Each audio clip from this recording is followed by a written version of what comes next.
Assalamualaikum warahmatullahi wabarakatuh. Kami dari kelompok 1, saya Pinggi Siska Wardani. Dan saya Siti Hotima. Saya Reza Rosita. Saya Rindi Cahyani Jani. Saya Siti. Saya Novi Indrianti.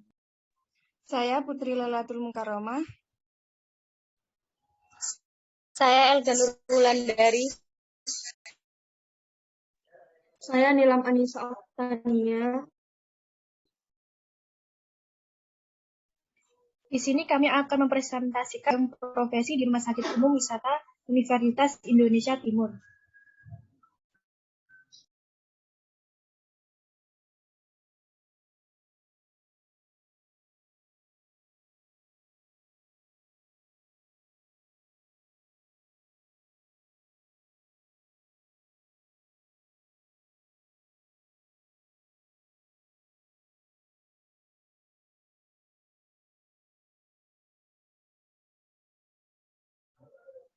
Yang pertama yaitu tentang kesehatan.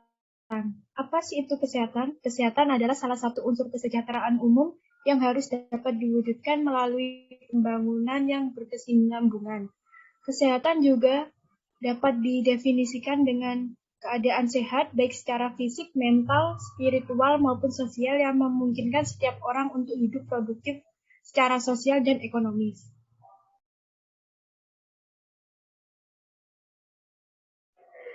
Selanjutnya, rumah sakit. Rumah sakit institusi pelayanan kesehatan yang menyelenggarakan pelayanan kesehatan penerangan secara paripurna meliputi tindakan promotif, preventif, kuratif, dan rehabilitatif. Selanjutnya akan dibacakan oleh teman saya.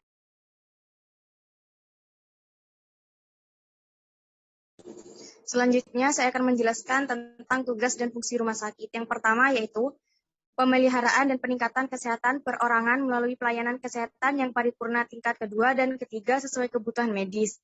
Yang kedua, penyelenggaraan pelayanan pengobatan dan pemulihan kesehatan sesuai dengan standar pelayanan rumah sakit. Yang ketiga, penyelenggaraan pendidikan dan pelatihan sumber daya manusia dalam rangka peningkatan kemampuan dan pemberian pelayanan kesehatan. Yang keempat, penyelenggaraan penelitian dan pengembangan serta penapisan teknologi bidang kesehatan dalam rangka peningkatan pelayanan kesehatan dengan memperhatikan etika ilmu pengetahuan bidang kesehatan. Selanjutnya akan dijelaskan oleh teman saya. Baik, di sini saya akan menjelaskan tentang tujuan rumah sakit. Yang pertama, mempermudah akses masyarakat dalam memperoleh pelayanan kesehatan. Yang kedua, memberi perlindungan kepada pasien, masyarakat, lingkungan rumah sakit, dan sumber daya manusia di rumah sakit. Yang ketiga, meningkatkan mutu dan mempertahankan standar pelayanan rumah sakit. Yang terakhir, memberi kepastian hukum kepada pasien, masyarakat, serta sumber daya manusia di rumah sakit. Selanjutnya akan dijelaskan oleh teman saya.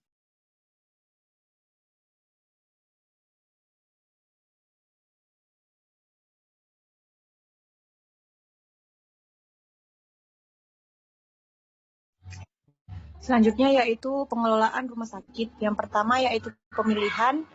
Pemilihan adalah kegiatan untuk menetapkan jenis sediaan farmasi, alat kesehatan, dan bahan medis habis pakai sesuai dengan kebutuhan pemilihan sediaan farmasi, alat kesehatan, dan bahan medis. Habis pakai ini berdasarkan yang pertama yaitu polarium dan standar pengobatan atau pedoman diagnosa dan terapi. Yang kedua yaitu standar sediaan farmasi, alat kesehatan, dan bahan medis habis pakai yang telah ditetapkan. Yang ketiga yaitu pola penyakit. Selanjutnya yaitu perencanaan. Perencanaan menurut Permenkes nomor 72 tahun 2016, perencanaan kebutuhan merupakan kegiatan untuk menentukan jumlah dan periode pengadaan sediaan farmasi, alat kesehatan, dan bahan medis habis pakai sesuai dengan hasil kegiatan pemilihan untuk menjamin terpenuhnya kriteria tepat jenis, tepat jumlah, tepat waktu, dan efisien.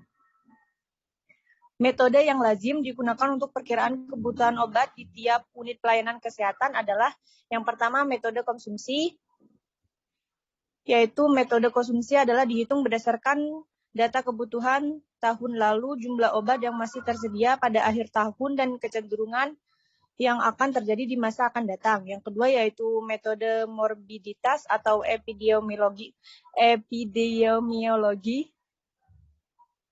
Berdasarkan frekuensi penyakit, metode morbiditas adalah perhitungan kebutuhan pembekalan farmasi berdasarkan pola penyakit. Yang ketiga yaitu kombinasi metode konsumsi dan metode morbiditas.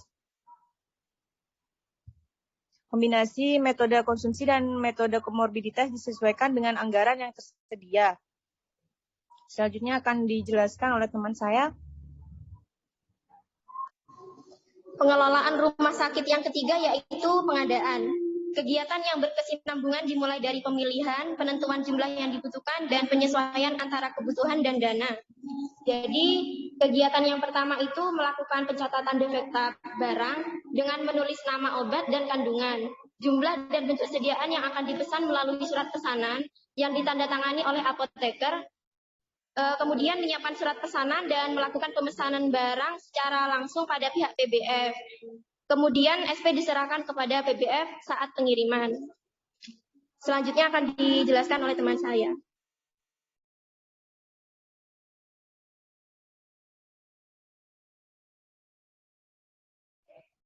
Yang keempat yaitu pendistribusian. Distribusi merupakan suatu rangkaian kegiatan dalam rangka menyalurkan atau menyerahkan sediaan farmasi, alat kesehatan, dan bahan medis habis pakai dari tempat penyimpanan sampai kepada unit pelayanan atau pasien dengan tetap menjamin mutu, stabilitas, jenis, jumlah, dan ketepatan waktu. Rumah sakit harus menentukan sistem distribusi yang dapat menjamin terlaksananya pengawasan dan pengendalian sediaan farmasi, alat kesehatan, dan bahan medis habis pakai di unit pelayanan. Sistem distribusi di unit pelayanan dapat dilakukan dengan cara beberapa sistem pendistribusian, yaitu diantaranya ada sistem persediaan lengkap di ruangan atau floor stock, yang kedua yaitu sistem resep perorangan, yang ketiga sistem unibasis, yang keempat sistem kombinasi. Selanjutnya akan dijelaskan oleh teman saya. Yang kelima, pemusnahan. Pemusnahan sediaan farmasi, alat kesehatan, dan bahan medis habis pakai yang tidak dapat digunakan harus dilaksanakan dengan cara yang sesuai dengan ketentuan peraturan perundang-undangan yang berlaku. Tahapan pemusnahan terdiri atas 1. Membuat daftar sediaan farmasi, alat kesehatan, dan bahan medis habis pakai yang akan dimusnahkan. Nomor 2. Menyiapkan berita acara pemusnahan. Nomor 3. Mengordinasikan jadwal, metode, dan tempat pemusnahan kepada pihak terkait. Nomor 4. Menyiapkan tempat pemusnahan. Dan nomor 5. Melakukan pemusnahan disesuaikan dengan jenis dan bentuk sediaan serta peraturan yang berlaku. Yang ketujuh yaitu pengadilan. Yang keenam yaitu pengadilan. Pengadilan dilakukan terhadap jenis dan jumlah persediaan dan penggunaan sediaan farmasi, alat kesehatan, dan bahan medis habis pakai. Pengendalian penggunaan sediaan farmasi, alat kesehatan, dan bahan medis habis pakai dapat dilakukan oleh instalasi farmasi harus bersama dengan komite atau tim farmasi dan terapi di rumah sakit. Tujuan pengendalian persediaan sediaan farmasi, alat kesehatan, dan bahan medis habis pakai adalah untuk 1. Penggunaan obat sesuai dengan formularium rumah sakit.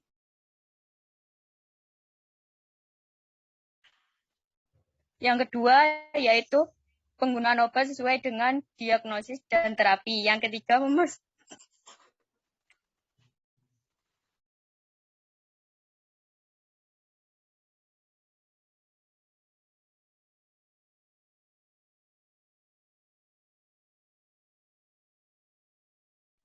Yang kedua yaitu penggunaan obat sesuai dengan diagnosis dan terapi. Dan yang ketiga, memastikan persediaan efektif dan efisien atau tidak terjadi kelebihan dan kekurangan.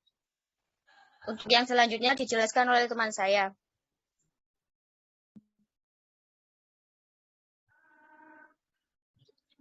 Tujuh, pencatatan dan pelaporan. Pencatatan dan pelaporan ini berisikan kegiatan pengelolaan sediaan farmasi, alat kesehatan, dan bahan medis habis pakai yang meliputi perencanaan kebutuhan, pengadaan atau surat pesanan, penerimaan atau faktur, penyimpanan atau kartu stok, pendistribusian, pengendalian persediaan, pemusnahan sediaan farmasi, alat kesehatan, dan bahan medis habis pakai.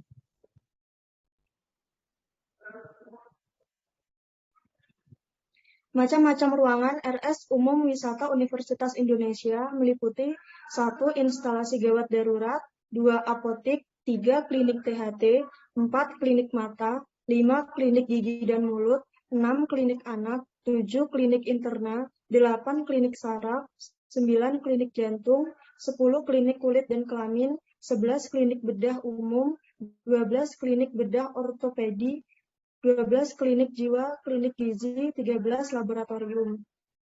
Baik, sekian presentasi dari kelompok kami. Jika ada salah kata, mohon dimaafkan.